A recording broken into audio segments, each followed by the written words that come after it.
A very good morning to you. Welcome to the Friday edition of Sports This Morning. I'm Yemi Adebayo. It's great to have you join us again. I'm Tayo Salam. Okay, let's get on with the show now. And we have to start with the Afro basket, definitely in Tunisia, where Nigeria's D Tigers will take on Senegal in the semi-finals of the FIBA Afro basket. That's after they defeated Cameroon yesterday, 106-91. So the title defense quest is still very much alive. Yeah, very sure. Still alive. 2 more games to go, and we'll see where that leads us. Okay, we move to Ghana. Let's talk about the Waffle Cup this morning. It's a stalemate.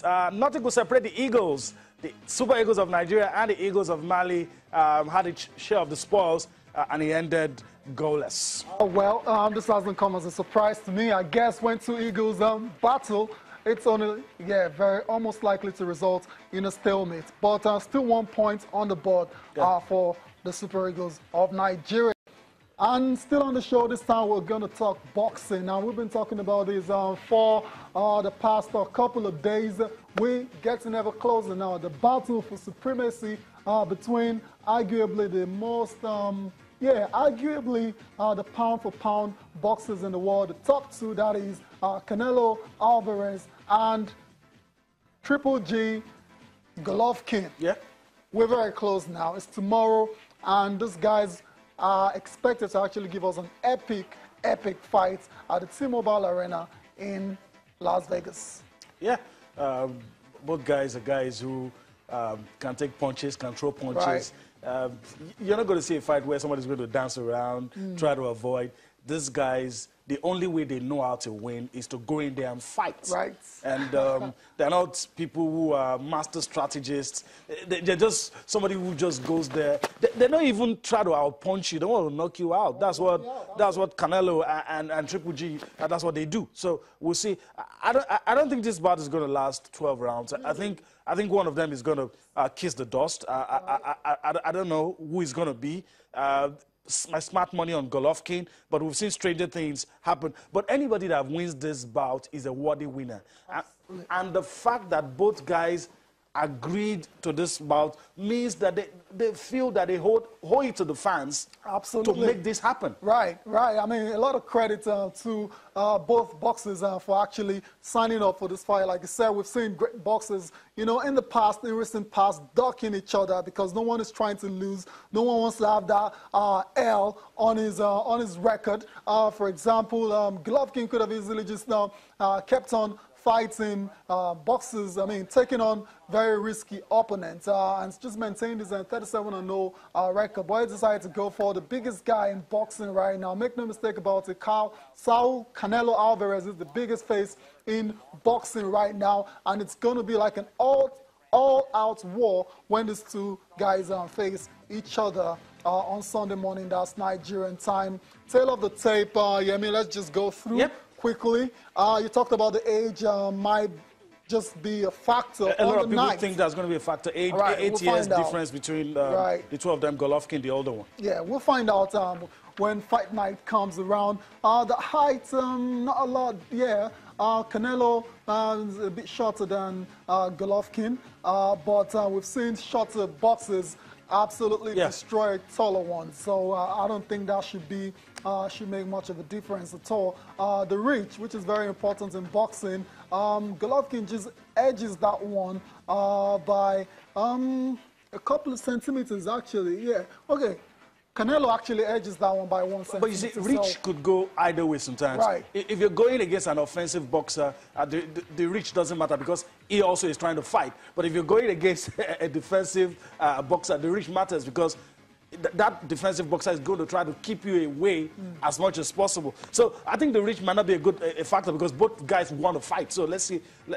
We'll see who end up landing the most punches on the night. Potent ones. Yeah, the real power punches. And the bouts as well, too. Canelo is just on 27.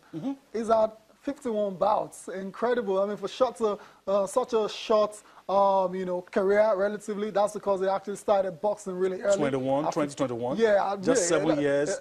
Yeah. He's fought I mean, pro career anyway. Pro career, I mean, he's in boxing since like 15. I mean, that's when he made his debut, actually. So I'm not surprised that he's ended up fighting, 51 times. Compared to Golovkin, who you would say perhaps is a late bloomer, because at 35, he's at 37 wins, and we all know that famous record of 33 knockouts. So he's a knockout artist, and fans will be expecting all-out war, like I said earlier, when they face off on Sunday morning.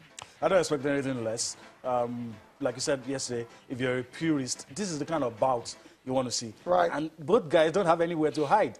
Step out and fight. Step out and fight, and we'll see. It's going to be, like I said, I believe someone is going to hit the canvas. Right. Okay. We might see it more than once. And I don't think we're going to go. I don't think we're going to see 12 rounds. Oh, we're not going to see 12 rounds. So, because these guys are not the kind of guys I want to out-punch you. I mean, out-box you. That's what I was looking for. These guys are not the guys I want to score points. These guys want to just knock you out. Sheer force. I don't want to use the word brutality, but that's what it is sometimes. Right. We'll land those heavy punches, and we'll see. But I don't know why I'm tilting towards Golovkin. I don't know. But right. That's where somebody else is going to be Golovkin's. Golovkin, right. I mean, these two guys, interestingly, their last bouts went the distance. Saul Canelo Alvarez taking on Julio Cesar Chavez Jr. went the 12 rounds. Golovkin against Daniel Jacobs went the 12 rounds as well. So, but you don't think that's going to factor into this one? No. I think a lot of guys, two of them, I said, they have one is going down, right? One is going down. One is going down, but it could be more than once. Right. And two of them could go down as well. Right. But you're not going to see guys dodging each other. You're going to see guys action-packed. From the first round. Well, what about a few cynics out there saying if Golovkin wants to win this fight, he's got to knock him out, because you don't get a decision against Canelo in Las Vegas. I mean, he runs that town. Yeah. Similar to getting a decision against Floyd Mayweather. It's almost impossible. If you're going to win, you have to knock him out. Yeah. And so just to digress a little, African boxers always have that problem. Right. The best way to win is just knock. So, I mean, and I guess you're right, because if you knock someone out, there's no debate. Exactly. You knock him out, he's not able to stand. Right. You go the distance, then you have this funny issue about the judges. It's got to be unanimous, split, majority decision. All of those technicalities sometimes confuse me. But when you do the business, just knock your man out. Just handle the distance. Ensure that it doesn't stand. And if you look at it from that angle, maybe you say the odds may be a little stacked against Golovkin, and which I don't think it's going to make him desperate. Right. I don't think so. But it just means go out, take your destiny in your own hands. Right. But I've not seen many people do that to Canelo. That's the only. But we'll see. We'll see. We'll find out. I mean, while you're going out and trying to give the fans a very good fight, you have to be sure not to get careless and reckless. Wash your rear. Right. So you don't get caught.